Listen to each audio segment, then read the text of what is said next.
Баршаларыңызға сәлем достар, менің YouTube каналыма қош келдіңіздер. Бүгін мен сіздермен бірге аджика, кейбір жерде огонек, ащы деп аталатын осындай соус түрін жасап көрсететін боламын. Ол үшін бізге сәбіз, сарымсақ, ащы бұрыш, тәтті бұрыш және де қызанақ пен сұйық май қажет болады.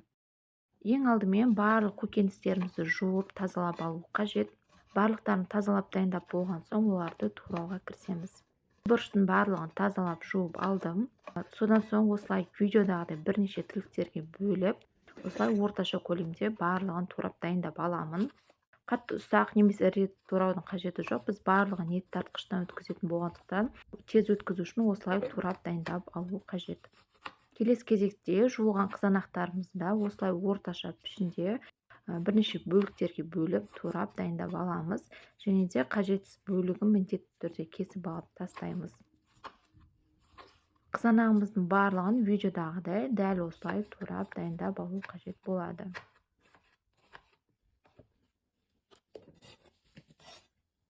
Және де келесі кезекте тазаланып қабығын алып тастаған сәбізімізді жақсылап жуып алып, үккіштің осындай майда бөлігін өткізетін боламыз. Үккіштен өткізгілеріңіз келмесе, ет тартқыштан өткізсеңіздер болады.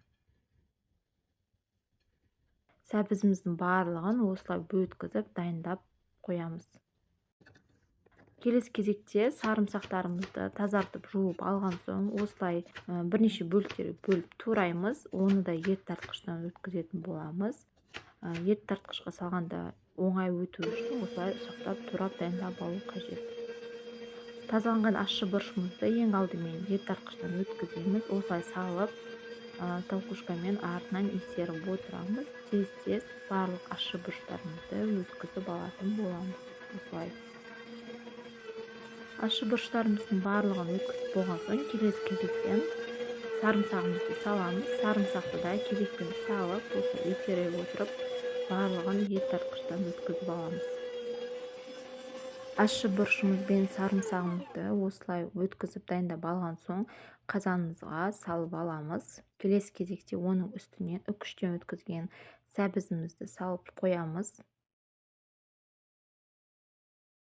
Және де келесі ретте осылай турап дайындап қойған болгар бұрышын ет тартқыштан өткіземіз. Жақсылап итере отырып, барлық болгар бұрышын өткізіп шығатын боламыз. Өткізіп болғаннан кейін сәбіздің үстінен қазанымызға саламыз. Келесі кезекте қызанағымызды ет тартқыштан өткіземіз. Ет тартқышымызды қайта қосып, қызанақтың барлығын біртіндеп салып өткізіп алатын боламыз.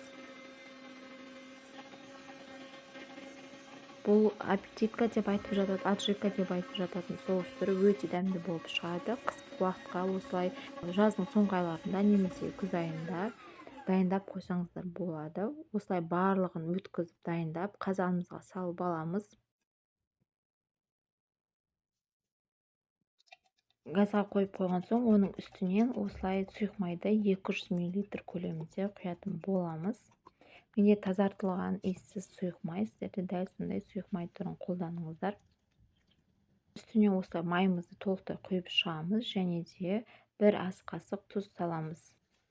Тұзымызды салып болған соң, барлығын жақсылап араластырып шығатын боламыз. Отымызды ең қатты мөлшерге қойып, қазанымызды астын қыздыратын боламыз. Міндетті түрде қайта-қайта араластырып отыру қажет. Сонда аджикамыз астыңғы бөлігі жабыспай, жақсы біркелкі қайнап дайын болатын болады. Осылай бірнеше минутқа қақпағын жауып қайнағанға дейін күтеміз. Қайнағаннан соң отты бәсеңдетіп, осылай қайта-қайта араластырып отыру қажет болады. Бұл аджика түрі өте дәмді болып шығады. Менің берген рецептім бойынша дайындасаңыздар, өте қатты ащы да болмайды, орташа көлемдегі ащы болады. Кез келген тамаққа қосып жіберуге болады. Сіздің тәбетіңізді ашатын соус болып шығады. Қайнап 30-40 минут уақыт өткеннен кейін осылай жақсылап араластыра отырып, міндетті түрде стерилизовать етілген банкаларға салып шығатын боламыз. Осылай барлығын кезекпен құйып шығамыз. болып құйылатын болғандықтан стерилизовать еткеннен кейін бірден банкаларға кезек-кезегімен құйып отыру қажет. Сонда банкамыз ыстыққа сынып кетпейтін болады. Құйып болған соң жақсылап қақпағын бұрап осылай суға қалдырамыз. Менің аджикаларым дайын болды. Өте дәмді болып шықты. Сіздер де міндетті түрде жасап көріңіздер. Егер мен бөліскен рецепт ұнаса, каналға тіркеліп, лайк, комментарий басуды ұмытпаңыздар. Назарларыңызға рахмет.